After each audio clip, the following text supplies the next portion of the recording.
It was a quiet afternoon on the outskirts of a small town, the kind of day where the air seemed heavy with the promise of rain, but the clouds refused to open, leaving the roads shimmering with leftover sunlight and a slight haze that made the world feel like a dream.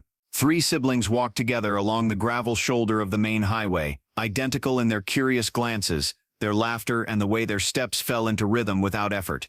These were the triplets, Michael, Daniel, and Grace, born just minutes apart and raised with the sort of bond that made words unnecessary between them. They were heading back from their usual weekend volunteering shift at the animal shelter, still in their matching shirts, still giggling about the mischievous puppy that had escaped 3 times before finally surrendering in Daniel's arms.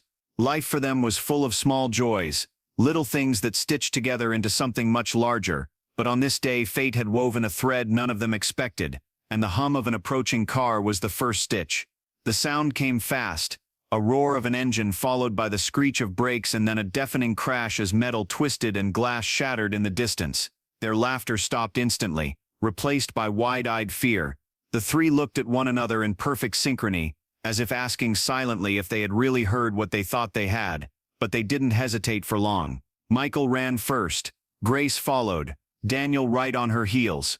Dust rose above the roadside trees, a plume marking the scene of devastation, and when they emerged from the cover of the greenery, they saw it a black sedan crushed against an oak tree, smoke curling from under its hood, its front end mangled like paper pressed into a fist. Without thinking, without even questioning their own safety, the triplets raced toward the wreckage. Michael was the strongest of the three and grabbed the driver's side door, pulling with every ounce of strength he had, but the door was wedged tight from the impact. Daniel tried the passenger's side, finding it crumpled too, his palms slicing against shards of broken glass as he tugged. Grace, her heart hammering so hard she thought it might burst, crouched low and spotted movement inside, an arm twitching, a chest rising weakly. "He's alive," she screamed, her voice cracking with urgency. That single word pushed them harder. Daniel spotted a rock on the ground and slammed it against the passenger window until the glass shattered in a rain of jagged pieces. Smoke filled their lungs as they climbed inside,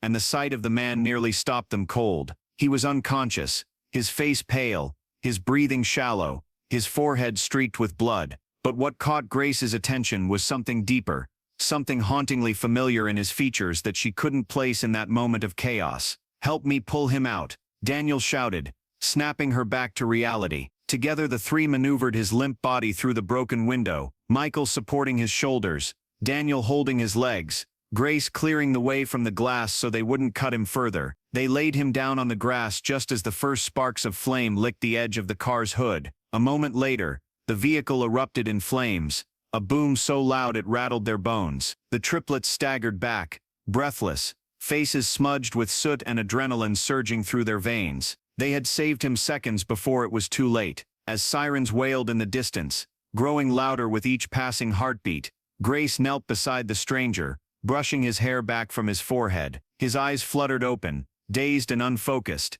but when they landed on her face, he inhaled sharply, as if he had seen a ghost. His lips trembled, struggling to form words, and finally, in a voice hoarse and broken, he whispered a name that made the ground vanish beneath her feet, their mother's name. Grace froze, her hand still pressed against his temple, her breath stolen. Michael and Daniel exchanged glances, confusion clouding their expressions, but they had both heard it too. The man, bleeding, weak, barely conscious, had whispered their mother's name with such intimacy that it couldn't be coincidence. Paramedics arrived, rushing with stretchers and medical bags, shouting instructions to one another as they stabilized the man. The triplets moved aside, still locked in shock, their ears ringing not from the blast of the car, but from the weight of that whispered name echoing in their minds. Their mother, the woman who had raised them with warmth and discipline, who had taught them courage and kindness, who had never once mentioned a man like this in their lives,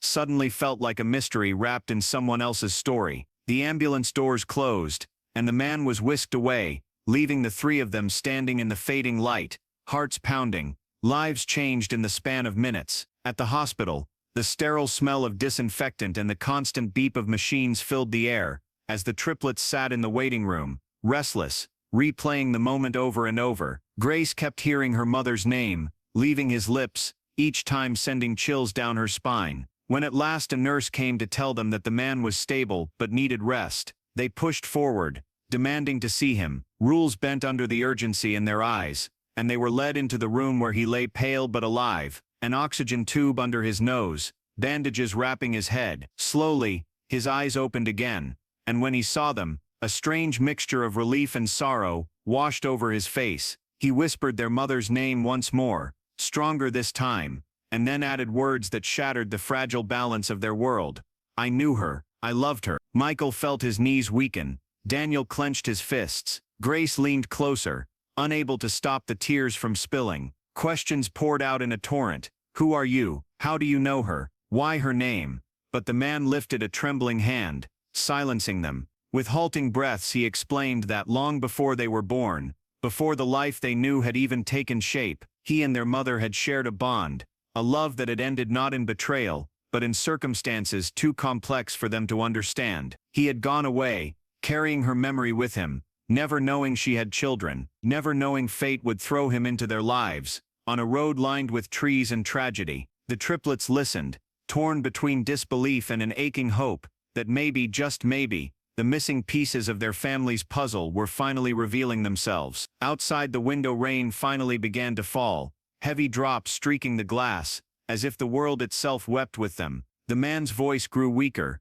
and nurses urged them to let him rest, but not before he looked at each of them, eyes lingering on Grace with a recognition she couldn't explain, and said, "You saved me, just like she once saved me." The triplets walked out of the hospital room in silence, their steps heavy, their hearts burdened not just by the events of the day, but by the truth that their lives had changed forever. They had saved a stranger, but in saving him, they had unlocked a secret tied to their very existence, a connection to their mother's past that they couldn't ignore. That night, as they sat around their kitchen table, staring at the worn wood, and listening to the hum of the refrigerator, they knew their journey was only beginning. The crash, the rescue, the whispered name, all of it was the first page in a story that would demand courage greater than any they had ever known. And as they held hands across the table, the three of them united in their bond, they made a silent promise to uncover the truth, no matter where it led, because sometimes fate doesn't just bring strangers together,